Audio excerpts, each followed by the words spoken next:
Eric Dane took over our television screens in 2006 when he joined the cast of Grey's Anatomy as plastic surgeon Mark Sloan, better known to fans of the hit ABC show by his nickname, McSteamy.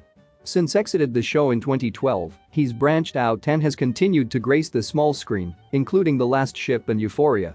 Here are 10 things about Eric Dane that you may not know.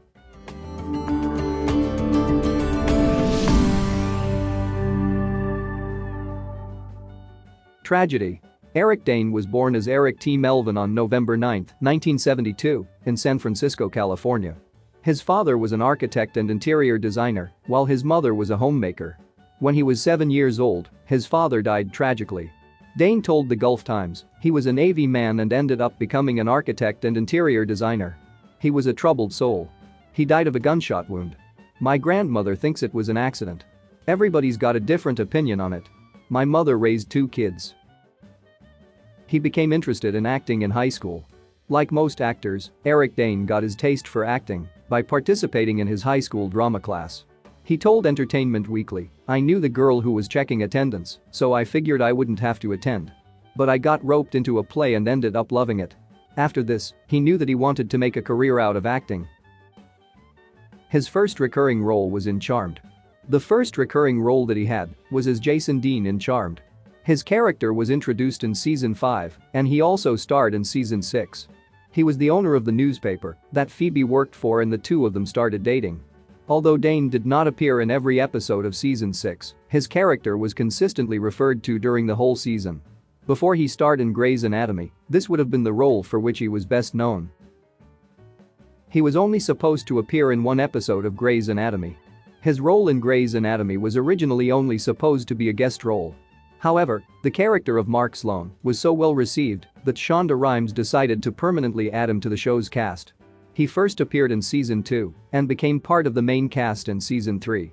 He remained part of the show until the character died in season 9. He won 2 awards while part of the Grey's Anatomy cast. For his impressive performances in Grey's Anatomy and other TV shows and films, Eric Dane has received a number of awards and nominations.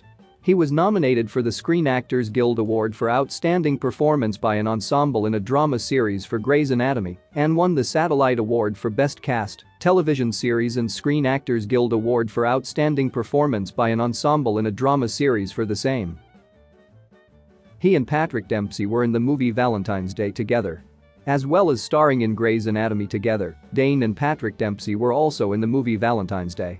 The two characters did not share much screen time together, but they would have had a lot of fun behind the scenes. The film was based around the separate stories of several different characters, but there was usually some interaction with other people in the film. The film was made with an ensemble cast that included some of the biggest names in Hollywood such as Julia Roberts, Bradley Cooper, and Jamie Foxx. He has starred in 2 TV movies based on true stories. In the early days of his career, he starred in a couple of TV movies. The first of these was based on the story of Margaret Kammermeyer, a gay woman who took the National Guard to court when she was dismissed for disclosing that she was a lesbian. Kammermeyer was portrayed by Glenn Close.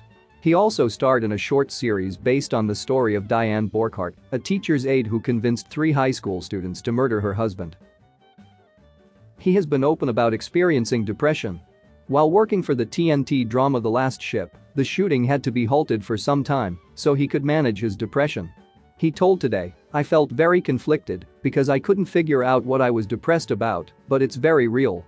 And that was the scary thing, when you wake up and you're like, I don't want to get out of bed. This just hit me like a truck. I had to take some time off.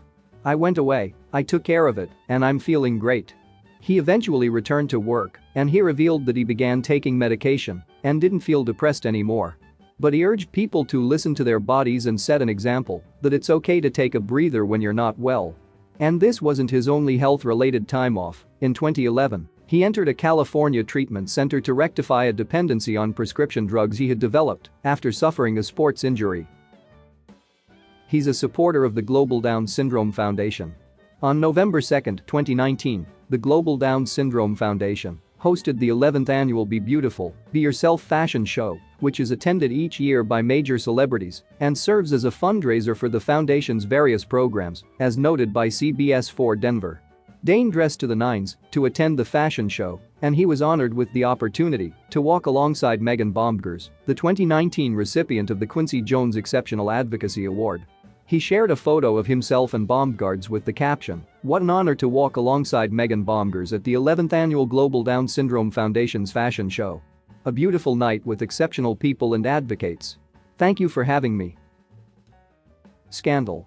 Eric Dane, like some of his colleagues in the showbiz industry, has had his share of scandals and controversies. His nude tape with his ex-wife and another woman named Kari Ann Penich led to some controversies. In response to the leaked video, Dane and Gayheart's representative issued a statement to People. "This is simply a private, consensual moment involving a married couple, shot several years ago, which was never intended to be seen by the public. Although the participants are nude, the tape is not a sex tape.